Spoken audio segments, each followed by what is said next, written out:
नमस्कार। सगरमाथा विशेष अन्तर्गतको बजेट बहसमा स्वागत छ। म रमेश वाग्ले। दर्शकबिन, सगरमाथा विशेषमा हामी हरेक दिन विशेष विषयवस्तुमाथि विशेष व्यक्तित्वसँगको कुराकानी लिएर आउने गर्छौँ।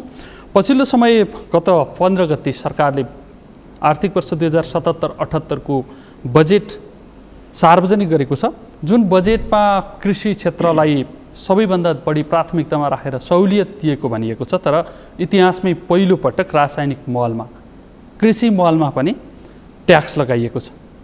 नागरिकलाई सहुलियत दिने कुरा चाहिँ प्राथमिक भनेर बजेट आएको छ। तर त्यही बजेटले पेट्रोलियम पदार्थ जसले चेन इफेक्ट गर्छ, अरू उपभोग्य सामग्रीको ढुवानीमा जोडेर मूल्य वृद्धि गर्न सहयोग गर्छ, त्यसमा पनि कर लगाइएको छ। 21 रुपियाँमा किनिएको पेट्रोलियम पदार्थ 96 रुपियाँमा बिक्री भइरहेको छ र त्यसमा पनि कर लगाउने र पारीकोसँग समान बनाएर पेट्रोलियम तस्करी रोक्ने भनिएको छ। यसले हाम्रो समाजवाद उन्मुख संविधान र समाजवाद उन्मुख प्रजातान्त्रिक समाजवादलाई पनि छोडेर समाजवाद उन्मुख मात्रै भन्ने सरकारले समाजवादतिरको लक्ष्य समात्यो कि समातेन, त्यसको विषयमा बहस गर्ने प्रयास गर्दैछौँ। बहसका लागि बजेटलाई प्रमुख प्रतिपक्षी दलको दृष्टिकोणबाट कसरी हेरिएको छ भनेर गर्ने गरी नेपाली काङ्ग्रेसका नेता, युवा नेता, त्यस्तै पूर्व अर्थ राज्य मन्त्री उदय शमशेर राणा यति बेला स्टुडियोमा हुनुहुन्छ। उहाँलाई स्वागत गरौँ। स्वागत छ उदयजी। धन्यवाद रमेशजी। सुरुवात चाहिँ बजेटमा प्रतिपक्षको मत बनिसक्यो अथवा बनाउँदै हुनुहुन्छ तपाईँहरू? होइन, लगभग बनिसक्यो। मैले मात्र बनाएको होइन, तपाईँको अहिले इन्ट्रोड्युस यो कार्यक्रम गर्दा पनि तपाईँले पनि लगभग बनाइसक्नु भएको छ, व्यापारीहरूले पनि बनाइसकेको छ। तपाईँको एफएनसिसिआई र सिएनआईको प्रतिनिधिहरूले ट्विट गरेको र उहाँहरूले मिडियामा दिएको प्रतिक्रिया पनि हामीले सुनिसकेका छौँ। तपाईँले भने जस्तै धेरै ठाउँमा एउटा खल्तीबाट 5 रुपियाँ निकालेर अर्को खल्तीमा 4 रुपियाँ हाल्ने काम भएको छ। तर त्योभन्दा पनि तपाईँले केही कुराहरू अघि नै राख्नुभयो। त्योभन्दा पनि अलिकति म चाहिँ अलमल्लेको, हामी कति अलि अलमल्लेको कहाँ छौँ भने यो बजेट भनेको कोरोना बजेट हो। अहिले तपाईँको कोरोनाको कारणले दुईटा पक्षमा अत्यन्तै अप्ठ्यारो परेको छ। एउटा स्वास्थ्यको होइन, र हामीले नेपालीलाई कसरी जोगाउने भनेर, र साथसाथै धेरै हाम्रो आशा कल्पना के थियो भने 2-4 हप्ता 5 हप्ता धेरैमा पछि कोरोना हराउँछ अनि हाम्रो दैनिक जिन्दगीमा हामी वापस जान सक्छौँ भन्ने जुन एउटा कल्पना थियो, कल्पनाबाट अब हामी बाहिर आउनु पर्यो। किनभने यो कोरोना सँगै हामी बच्नुपर्ने परिस्थिति अहिले आइसकेको छ। त्यसैले यसले हाम्रो अर्थतन्त्रलाई अत्यन्तै ठुलो प्रभाव पर्ने भएको कारणले यसले अलिकति कोरोना केन्द्रित र कोरोनाको कारणले हाम्रो अर्थतन्त्र तहस नहस हुने परिस्थितिमा छ र हाम्रो अर्थतन्त्रलाई अब कसरी जोगाउने भन्नेतिर केन्द्रित होला भनेको त लगभग पोहोर सालकै कपी पेस्ट गरेर आएको छ। त्यति मात्र होइन, कतिपय योजनाहरू अहिले तत्कालीन आवश्यक नभएको योजना, प्रधानमन्त्रीको एउटा कल्पनाको योजनाहरू जस्तै तपाईँको पानी जहाज रेल, अब रेलमा तपाईँको अहिले 8 अरब राखेको छ। अहिले त्यो 8 अरब आवश्यक छ कि छैन?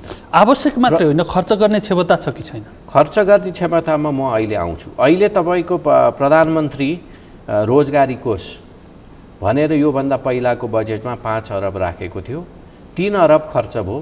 त्यो 3 अरब खर्च तपाईँ कार्यकर्तालाई बाँड्ने काम बाहेक अरू केही भएको छैन। अहिले त्यसलाई लगभग 12 अरब पुराएको छ होइन।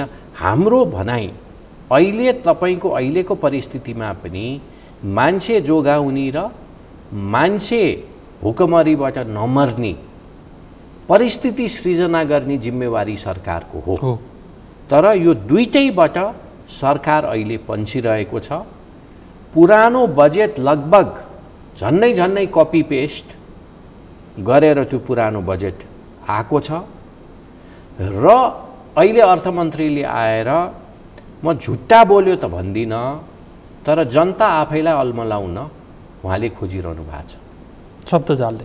अब थोरै तपाईँलाई म सुरुवातीतिर फर्काउन चाहन्छु। तपाईँले कोरोनासँग लड्ने कुरा चाहिँ प्राथमिकता हो, त्यो कुरा समाउन सकेन भन्दै हुनुहुन्छ नि।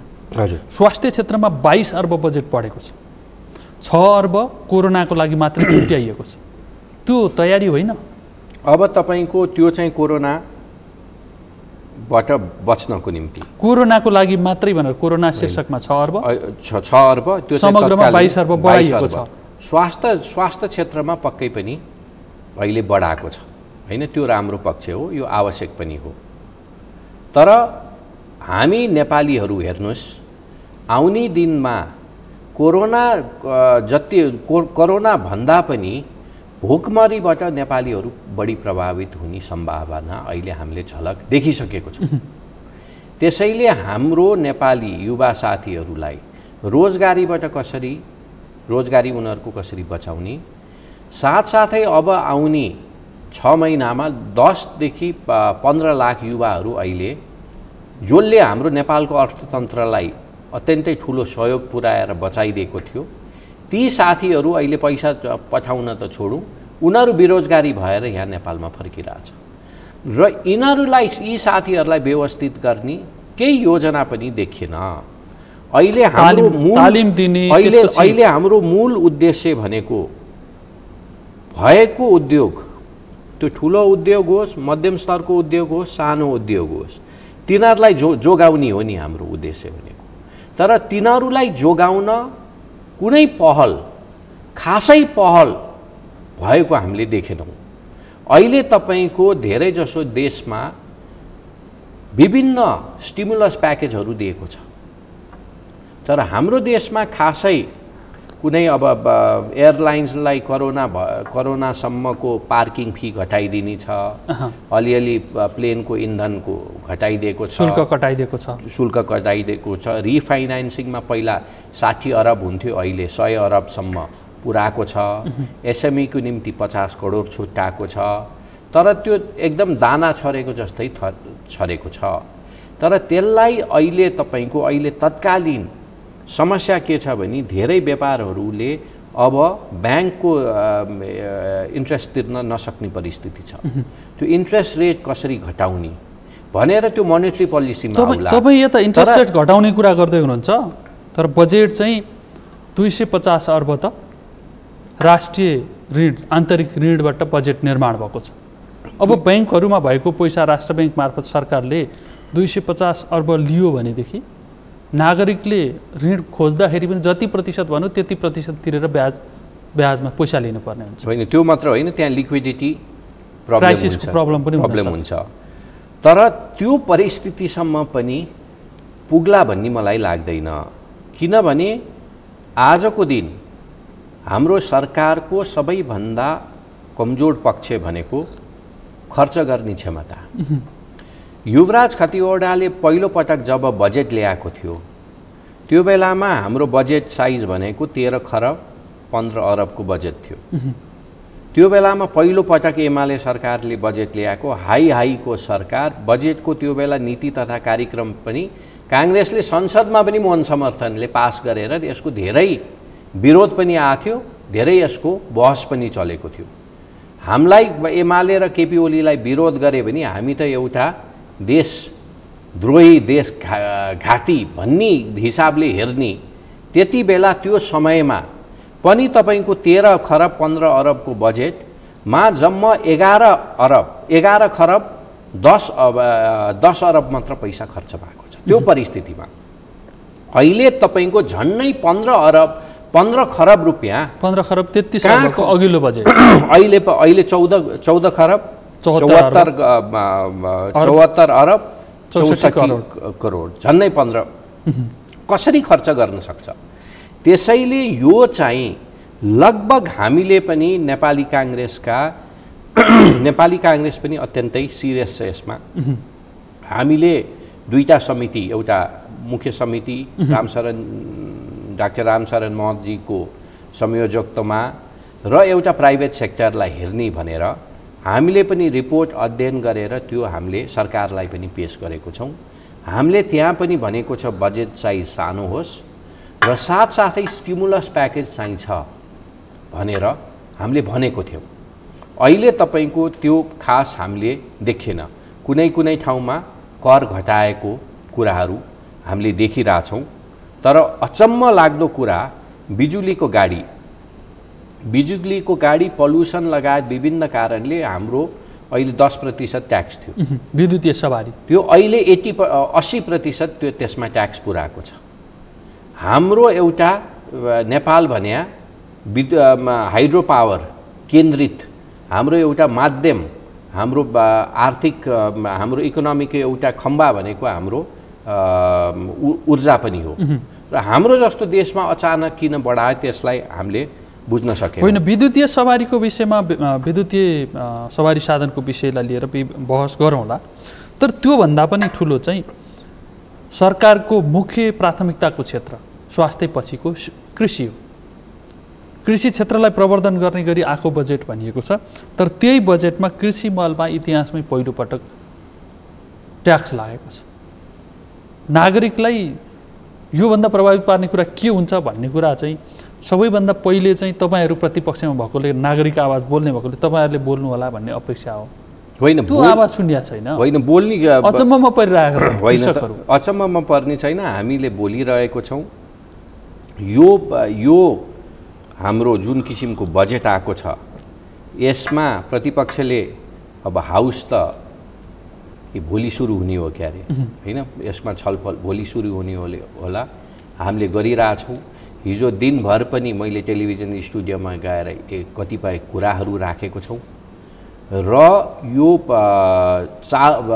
फजुल कुराहरू पनि, फजुल खर्चहरू पनि अहिले गरेको छ। अब यो फर्टिलाइजरको कुरा त तपाईँले भनिहाल्नुभयो। अहिले झन् कृषिलाई प्राथमिकता दिने, विदेशबाट फर्केर आएको युवाहरूलाई कृषिमा केन्द्रित गर्ने भनेको ठाउँमै जहाँ प्राथमिकता दिएको छ त्यहाँ लट्ठीले हानेको पनि छ। त्यसैले यो के तर्क हो यो बुझ्न सकेन। हामीले हाउसमा पनि विशेष गरेर यस्ता कुराहरूलाई चाहिँ बहसबाट हटाउन हाम्रो प्रयास हुन्छ। अर्को कुरा मैले अघि भनिहालेँ, एक किसिमले अर्थमन्त्रीले यो गम्भीर विषय हो, नेपाली जनतालाई अल्मलाउन पनि उहाँले खोज्नु भएको छ। उहाँले चालु खर्च अब म कटौती गर्छु भन्ने कुरा उहाँले गर्नुभएको छ।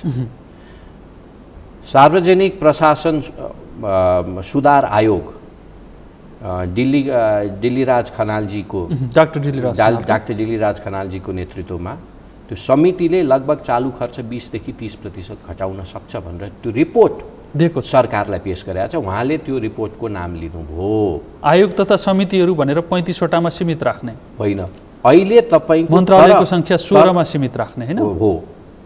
तर त्यसमा अहिले मैले गर्छु भनेको छ, तर गर्न सक्ने ठाउँमा केही गरेको छैन। सांसद विकास अथवा क्षेत्र विकास कोष जुन निर्वाचन पूर्वाधार कार्यक्रम हैन, अहिले त्यसलाई कायमै राखेको छ। जब सबैले भारतमा पनि त्यो कोषलाई अहिले हटाइएको छ र त्यो कोषमा खास माने पनि छैन, किनभने अहिले स्थानीय सरकार आएको छ। सबै साना साइजका योजनाहरू अहिले स्थानीय सरकारबाट गर्ने भनेर हाम्रो संविधानमा होइन, त्यो काटिन्थ्यो होला कि त्यो स्थानीय पूर्वाधार विकास साझेदारी कार्यक्रम भनिएको छ अहिले। त्यो कार्यक्रम पहिला निर्वाचन क्षेत्र विकास कार्यक्रम भनिएको, त्यो कार्यक्रम काटिन्थ्यो होला। तपाईँहरूले अलि अगाडि हतार गरेर त्यो कार्यक्रम खारेज गर्न भनेर प्रस्ताव गरिदिनु भयो कि अब प्रतिपक्षले भनेको मान्दिन भएन नि त सरकारले। होइन, अब यो नेगेटिभ मनोस्थितिबाट यो सरकार चलेको छ भने त हामीले यो सरकारलाई सहयोग गर्न सक्दैनौँ। तपाईँहरूले पनि यो सरकारबाट आशा नगर्नुहोस्। हेर्नुहोस्, कतिपय कुरा आफूले गर्न चाहेको कुरा म सरकारमा भएको भए, म अर्थ मन्त्रालयमा भएको भए कतिपय कुरा मैले गर्न चाहेको, तर पोलिटिकल प्रेसर मेरै पार्टीभित्र आएको कारणले मैले त्यो गर्न नसकेको। तर प्रतिपक्षले बोल्दे भने मलाई त्यो गर्न सजिलो हुन्छ भनेर प्रतिपक्षले भनेको कुरा हामीले हाल्दे भने चाहेको चाहिँ आफूले भनिदिएको, प्रतिपक्षले भनेपछि आफूलाई न्यू हो। त्यो त चाहेको अवस्थामा तपाईको अहिले त के देख्यो भने स्वयं नेकपाको नेतृत्व, अर्थमन्त्रीलाई मात्र भन्दिनँ किनभने यो भने पोलिटिकल डिसिजन हो, यसको जिम्मेवारी प्रधानमन्त्रीले लिनुपर्छ। होइन, पक्कै पनि यो मिडियामा यति धेरै आइसकेपछि यसको बारे पनि छलफल भएको होला। तर यो अन्तिम निर्णय गर्ने व्यक्ति भने अर्थमन्त्री होइन, यो प्रधानमन्त्री हो र प्रधानमन्त्री स्वयं आफूले पनि जिम्मेवारी लिनुपर्छ। अर्को चालु खर्च घटाएको छ भने कसरी घट्छ? बजेट घटेको छ, बजेटको साइज घटेको छ, तर चालु खर्च 2 अर्बले घट्यो होला। तर चालु खर्च प्रतिशतको हिसाबमा पहिला 62.4% थियो चालु खर्च थियो, अहिले 64% पुगेको छ। 2% त्यसैले प्रतिशतको हिसाबमा त चालु खर्च घटेको होइन, त्यो चालु खर्च बढेको छ। अहिले उहाँ त एकदम क्रान्तिकारी भएको छ। एउटा कर्मचारीको दिउँसोको खाजाको भत्ता काटेर हाम्रो देशको अर्थतन्त्र बच्छ। कर्मचारीको खाजा खर्च चाहिँ काटिएको छ, उनीहरूले पाउने भत्ता काटिएको छ, तर जनप्रतिनिधिहरूको भत्ता काटिएको छैन। होइन, ल भत्ता केही हदसम्म काट्यो पनि रे, तर बिचारा कर्मचारीको खाजा किन काट्ने यार? बिहान घरबाट 9 बजे 8 बजे खाएर आउँछन्। खाजा भने बरु तपाईँको अहिले हामीले धेरै जसो अहिले प्राइभेट कम्पनीहरूमा स्न्याक्सहरू त फ्री अवेलेबल अफिसहरूमै हुने पनि हुन्छ। अब कर्मचारीको भत्ता काट्ने भए पनि काट। भाषण गर्दा बजेट भाषण गर्दा यो सबैभन्दा क्रान्तिकारी निर्णय जस्तै यस्तो गरेर अर्थमन्त्रीले बजेटमा बोल्नु आवश्यक थियो। अहिले तपाईँको उहाँले अब विदेश घुम्ने हामीले रोकेका छौँ भन्ने ठिकै हो, रोकेका छौँ, तर उहाँले नरोके पनि कोही पनि विदेश जान मान्दैन। अहिले तपाईँलाई भोलिदेखि कतिपय देशमा त भारतमा पनि अहिले प्लेनहरू चल्न सुरु भयो। अब तिमी ल बेलायत घुम्न जाऊ भने पनि तपाईँको सगरमाथा टेलिभिजनले रमेशजी जानुहोस् तपाईँ भने पनि तपाईँ 2 कोस पछाडि भाग्नुहुन्न। अहिले भनिरहनु पर्छ।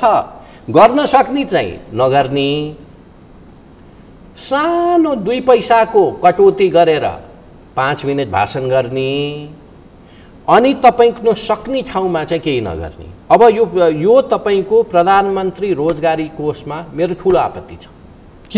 किन आपत्ति छ भने यो पैसा केही हदसम्म ट्रेनिङमा खर्च गर्ने हो।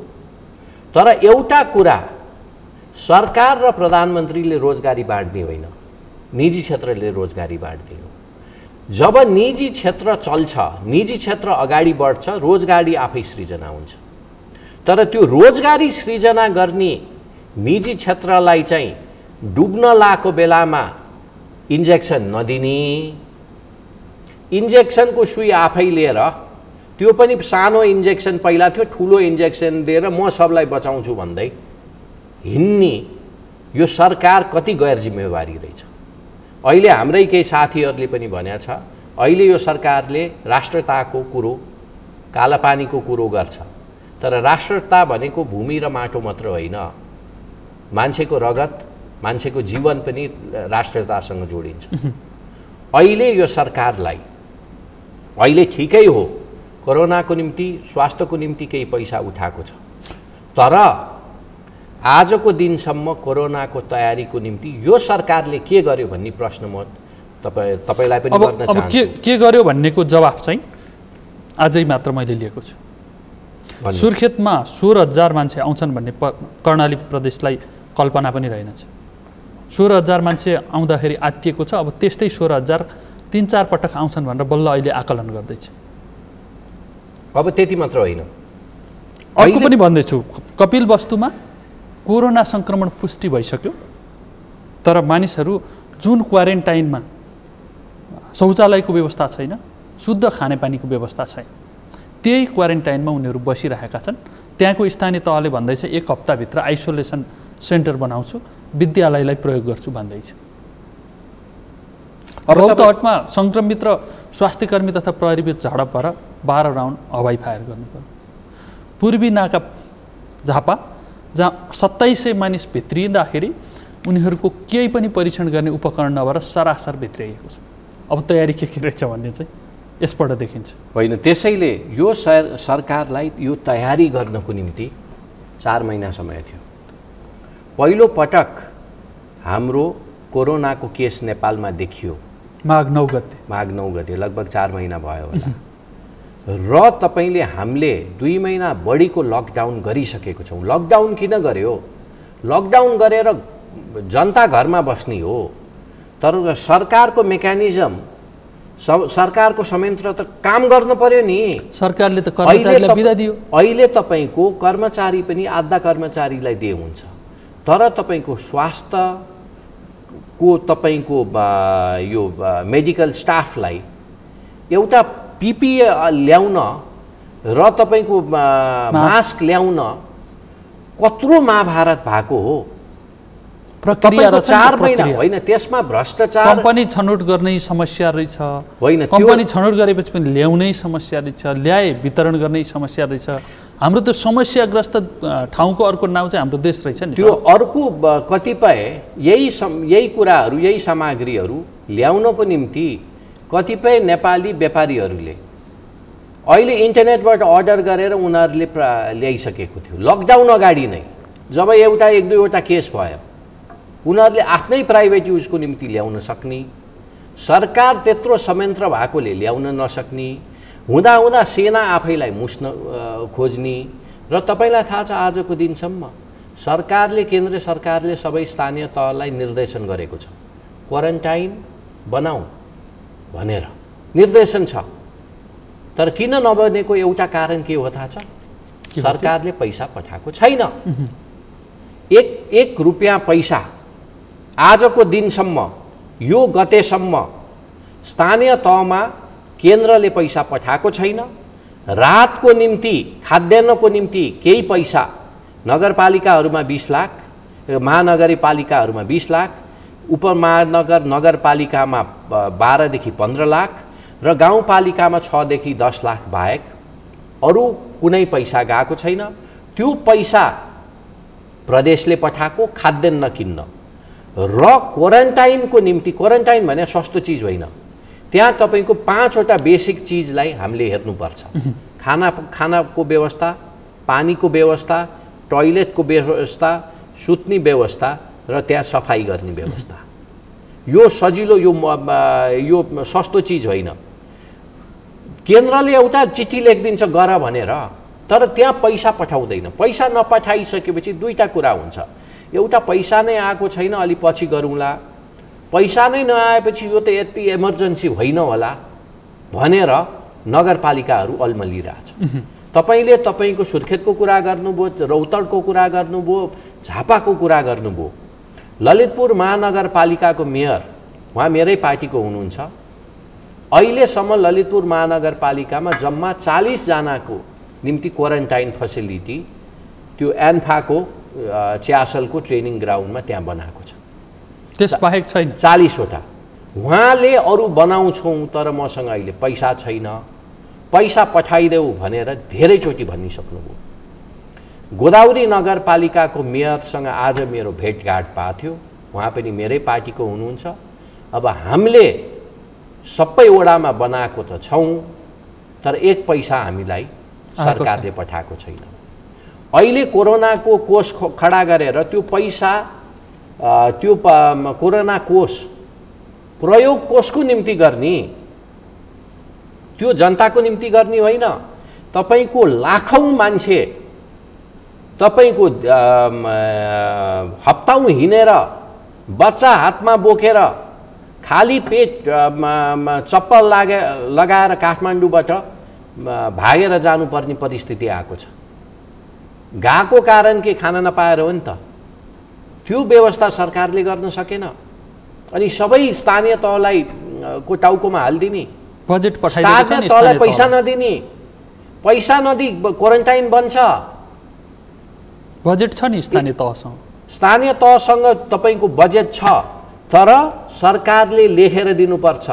अहिले जुनै शीर्षकबाट तिमीले चलाए पनि त्यो पैसा चलाऊ, त्यसको हिसाब पछि गरौँला भनेर कि लिखित दिनु पर्यो नि। मौखित भनेर हुन्छ? त्यसरी दिन सक्ने ल्याकत छैन होला नि। अब ल्याकत कसरी नहुने जब उनीहरूको कोषमा 20 अरब भन्दा बढी पैसा कोरोनाको कोषमा जम्मा भएको छ रमेशजी। त्यसैले हामीले उपत्यकाभित्र पनि यो सबै नगरपालिकामा यही किसिमको समस्या छ। र यो समस्या ल्याएको पनि सरकारले ल्याएको।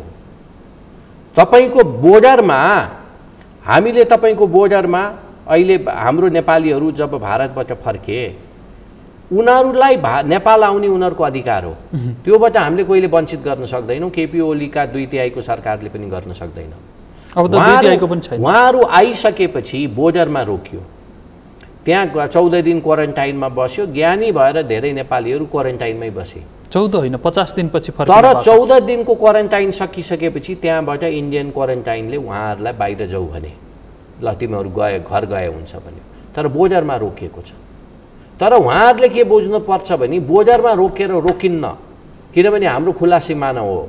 बोर्डरमा रोके भने पनि खेतबाट धेरै साथीहरू भागेर आए, धेरै। र ती साथीहरू भागेर आइसकेपछि तिनीहरू क्वारेन्टाइनमा बस्ने अथवा कोहीको राजरमा पनि भएन। उहाँहरू सिधै समाजमा भित्रिए।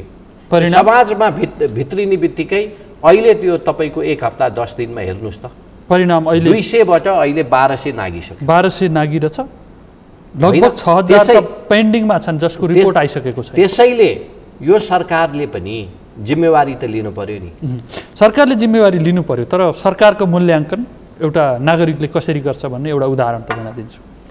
सरकारले डाक्टर रामेश कोइरालाको ट्विट तपाईँलाई म सम्झाउँदैछु। सरकारले जनताबाट 1 रुपियाँ कर उठाएर 77 पैसा आफैमा खर्च गर्दो रहेछ। 23 पैसा चाहिँ जनताको सुविधाको लागि खर्च गर्छु भन्दो रहेछ। त्यो चाहिँ भन्ने कुरा। र वर्षको अन्त्यमा 23 पैसामध्ये 13 पैसा खर्च गर्न सक्दो रहेछ।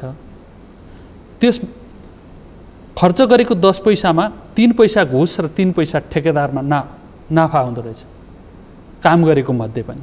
र बाँकी 1 रुपियाँ तिरेपछि काम चाहिँ अथवा नागरिकले सुविधा पाउने चाहिँ 4 पैसाको हुँदो रहेछ। भनेको नागरिकले आफूले तिरेको करको पनि 4% मात्रै सुविधा पाउँछ। यो केपी ओली सरकारमाथि मात्रै होइन, सरकारको प्रवृत्तिमाथि यति ठुलो व्यङ्ग्य छ नागरिक स्तरबाट। यसलाई तपाईँ कसरी लिनुहुन्छ? अब यो ठ्याक्कै यति नै केही हदसम्म यो सही होला होइन। यो फिगर मलाई थाहा छैन। तर यो व्यङ्ग्य हानेर फिगरमा खेल्नुभन्दा पनि अहिले जरुरी हामी विपक्षले पनि तपाईहरुको मिडियाका साथीहरूले पनि आजको दिनमा हामीले यही हिसाबले केही भएको छैन भनेर अहिले हामीले कोरोनालाई 4 महिना हामी सुतेर बस्यौं।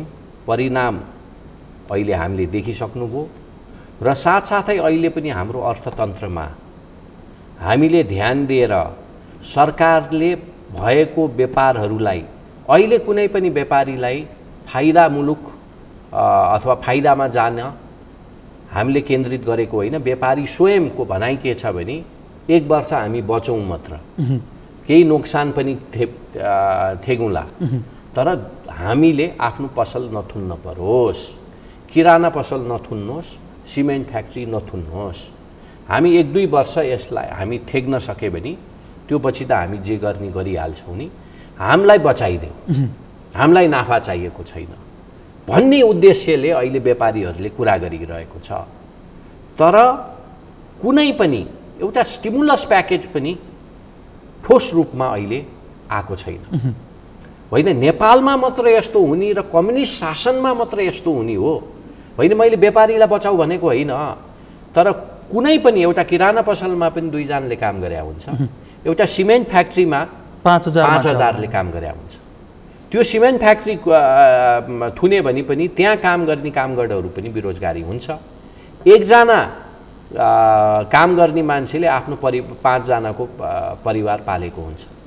त्यो परिस्थिति छ र अहिले यो बजेट भनेको सरकार र प्रधानमन्त्रीको कोषमा पैसा हाल्नु बाहेक यसले केही पनि गरेको छैन। साथसाथै मैले भनिहालेँ, मान्छेलाई झुक्काइ पनि दिएको छ। चालु खर्च कम गरी भन्छ, चालु खर्च बढेको छ। तपाईको हाम्रो जीडीपी ग्रोथ रेट यसपालि 7% हुन्छ रे। 7% कसरी हुन्छ? हाम्रो नेपालको जीडीपी भन्या 37 खरब, त्यसमा 2.5% को हिसाब के रे 7% को हिसाब गरे भने 2.5 खरब। 2.5 खरबको ग्रोथ कहाँ आउँछ? जब व्यापार, इन्डस्ट्री, उद्योग, पर्यटन, सर्भिस सेक्टर सबै थुनिरहेछ। अनि यो ग्रोथ कसरी आउँछ 7%? पहिलेदेखि खोल्छु पनि भनेको छ नि उसले। के आउँदो साउनको पहिलो हप्ताभित्र त उसले मेलम्चीको पानी पनि काठमाडौँमा बाँड्छु भनिसक्यो। होइन, त्यो तपाईँको जब यो सरकारको हातमा थियो, मेलम्चीको पानी ल्याउने पनि आफ्नो उनीहरूको हातमा थियो नि।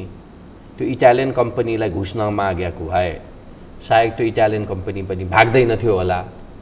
तर आजको दिन कतिपय कुरा यो सरकारको हात बाहिर छ। यो कोरोनामा पनि भर पर्ने भयो। कोरोना साथसाथै हामीले पौडी खेल्नुपर्छ। तर अहिलेको परिस्थितिमा त्यतातिर कुनै एङ्गलबाट पनि उहाँहरूले पौडी खेल्ने कुरा गरेन। पौडी खेल्ने गरेर त्यहाँ हामफाल, अब तिमी डुब्यो भने डुबिहाल्यो, अब मर्छौ केही छैन, तर सकेसम्म अर्को पारीतिर जाऊ, अनि पारी गइसकेपछि अनि हेरौँला तिमीलाई के गर्ने भोलि पर्सि। केही न केही होला। अब तपाईँहरू सहितलाई प्रश्न छ एउटा। गनी अन्सारी, पत्रकार गनी अन्सारीले लेखेको ट्विट, मैले बजेट सुन्न थालेदेखि र बुझ्न थालेदेखि कृषि क्रान्ति तथा कृषिलाई प्राथमिकता भन्ने गफ सुन्दै आएको छु। आजसम्म बुवाले मल र सिँचाइको उपलब्धतालाई लिएर कहिल्यै राहत महसुस गर्नु भएन र गर्न पाउनुहुन्न भन्नेमा म ढुक्क छु। मलाई अचेल ती गफ सुनेर अचम्म चरम वितृष्णा लाग्छ। तपाईँलाई लाग्छ कि लाग्दैन भनेर प्रश्न सोध्नु भएको छ। कोही नै लाग्छ। तपाईँ उहाँले भने 100मा 100 हो। मैले यो सरकारलाई मात्र दोष दिँदिनँ। हामी तपाईँको नेपाल 25 लगभग यो 30-40 वर्षमा फुड एक्सपोर्टरबाट फुड इम्पोर्टर भएको छ। हाम्रो खेतहरू अहिले खाली छ। हाम्रो गाउँमा युवा हातहरू बाँकी छैनन्, सबै विदेश उडेको छन् अथवा काठमाडौँ, पोखरा, वीरगञ्ज, नेपालगञ्जमा बसेका छन्। त्यसैले उहाँले यो भन्नु केही ठुलो कुरो होइन। प्रत्येक सरकारले क्रान्तिकै कुरा गरेको छ, तर ठोस किसिमको कार्यक्रम आउँछ भनेर हामीले क्लियर हुनुपर्छ। हाम्रो तपाईँको जस्तो कोरोनापछि आम मानिसको अपेक्षा भनेको कोरोनापछि मेरो खानेकुरा हुँदैन घरमा, म कसरी बाँच्ने भन्ने कुराको उत्तर पाइयोस्। कोरोनापछि मेरो व्यापार डामाडोल भएको हुन्छ, म कसरी उठ्ने भन्ने उत्तर पाइयोस्। कोरोनापछि मैले चलाएको ठुलो लगानी गरेको उद्योग बन्द अवस्थामा हुन्छ, मजदुरलाई तिर्नुपर्ने पैसा टन्न भइसकेका हुन्छ, त्यो तिरेर म फेरि उठ्न सक्ने स्थिति कसरी हुन्छ, त्यसको उत्तर बजेटमा भेटियोस् अथवा सरकारले दियोस्। आम अपेक्षा त यिनै हुन् नि, होइन? ती अपेक्षाहरू पुरा गर्न सकेन, होइन? खोइ त तपाईँले पनि सकेन भन्दै हुनुहुन्छ। मभन्दा बढी तथ्याङ्क तपाईँले पनि निकाल्नु भएको छ, मैले पनि मेरो तथ्याङ्क ल्याएको छु र सबै नेपाली नागरिकहरूले यही कुरा, विशेष गरेर व्यापारीहरूले यही कुरा गरेका छन्। त्यसैले हामीले पार्टीका नेताहरूसँग पनि कुरा गरेका छ। हिजो संसदीय दलमा पनि पार्टीको मिटिङ राखेका थियो। यसको बारे ब्रिफिङहरू पनि भएको छ र विशेष गरेर एउटा कुरा मैले भन्दै आएको हो, कोरोना भन्दा पनि यो भोकमरीले धेरै बढी नेपालीहरूलाई अप्ठ्यारो पार्छ यो आउने दिनमा, मैले भनेको छु। त्यसका लागि सरकारले तयारी गरोस्। सरकारले तयारी अब गर्ला भनेर हामीले अपेक्षा गरेको र बजेटमा नीति तथा कार्यक्रममा आएन, बजेटमा चाहिँ पक्कै पनि स्टिमुलस प्याकेज आउँछ भन्ने कुरो। त्यहाँ कुनै सेक्टरलाई पक्कै पनि स्वास्थ्यमा चाहिँ छुट्टाएको छ पैसा, तर निजी क्षेत्र कसरी बच्ने, स्वास्थ्यको विषयमा पनि बहस गर्ने ठाउँहरू छन्। त्यसको विषयमा अब हामीसँग समय छैन। अन्त्यमा हजुर, सर्वोच्च अदालतले एउटा फैसला गर्यो न्याय क्षेत्रका लागि भनेर। हजुर, लकडाउनको अवधिलाई शून्य समय मान्नु, म्याद गुज्रिन लागेको अन्तिम दिन चाहिँ लकडाउनको अघिल्लो दिन थियो भने पनि अब अन्तिम दिन लकडाउन सकिएको भोलिपल्ट हुन्छ भनेर उसले शून्य समय भनेर मानेको छ। अहिले आम मानिसहरूको चाहिँ मैले ब्याङ्कमा ऋण लिएको छ, लकडाउन अवधिभरि म घरबाट निस्किन सकिनँ, ब्याज, किस्ता वा ऋण कसरी तिर्छु? प्रत्येक व्यापारीको त्यस्तै स्थिति छ, सामान्य नागरिकको त्यस्तै स्थिति छ। त्यो कुरा लागू गराउनका लागि तपाईँहरूको केही पहल होला? हामीले त्यो हाम्रो रिपोर्टमा पनि सरकारलाई बुझाइसकेका छौँ। म रमेशजीलाई पनि त्यो पढ्न र अरू दर्शकहरूलाई पनि त्यो पढ्न म आग्रह गर्छु। त्यहाँ 3 हिसाबले हामीले गर्नुपर्छ। एउटा, व्यापारीहरूले पनि अहिले नाफाको परिस्थितिबाट उहाँहरू मुक्त हुनुपर्छ। उहाँहरूले पनि केही न केही नोक्सान बिहोर्नै पर्छ। अर्को कुरा, कोरोना केही दिन लम्बे भनी, केही महिना लम्बे भनी, अनि त्यहाँ काम गर्ने साथीहरूले पनि केही न केही आफ्नो सुविधा तलबमा कटौती लिनुपर्ने बाध्य हुन्छ। तर साथसाथै सरकारले पनि त्यो उद्योगलाई बचाउनको निम्ति र रोजगारी त्यहाँ बचाउनको निम्ति सरकारले पनि आफै पैसा त्यहाँ इन्जेक्ट नगरिकन हुँदैन। त्यसैले त्यो जिम्मेवारी भनेको सरकारको, नागरिकको, त्यहाँ काम गर्नेको र तपाईको हाम्रो कम्पनीको अथवा साउको पनि त्यहाँ जिम्मेवारी हुन्छ। अहिले हामीले के देखिरहेछौँ भने सरकारले आदेश दिने, अरू सबैले चाहिँ गरिदिनु पर्ने। सरकारले चाहिँ आफ्नो सुविधाहरू बढाउने, तर अरूहरू चाहिँ पिल्सेर बसेको बेलामा पनि कुनै किसिमको सहयोग अहिले हाम्रो व्यापारीहरूलाई पनि पुगेको छैन। तपाईको ज्यालादारी, अहिले हामीले ज्यालादारी काम गर्ने साथीहरूको कुरै गरेको छैनौँ। उहाँहरू पनि अहिले लेबर फोर्सको झन्डै 75% भन्दा माथि इन्फर्मल सेक्टरमा काम गर्छ। त्यसको त अहिले रेकर्डै आएको छैन हैन। उहाँहरूलाई पनि आउने दिनमा खाद्यान्नको व्यवस्था कसरी गर्ने त्यतातिर पनि ध्यान दिनुपर्छ। अब तपाईको रोपाईको सिजन आयो, रोपाईको सिजनमा तपाईको बिउ र मलको वितरणको कुरा पनि छ। तपाईले अघि भनिहाल्नुभयो मलको भाउ त बढाइसक्यो अथवा मलको पहिलोपटक कर ल्याएको छ भनेपछि जुन हिसाबमा उहाँ यो सरकार जानुपर्ने त्यो हिसाब भन्दाखेरि अर्को बाटोमा हिँडेको छ।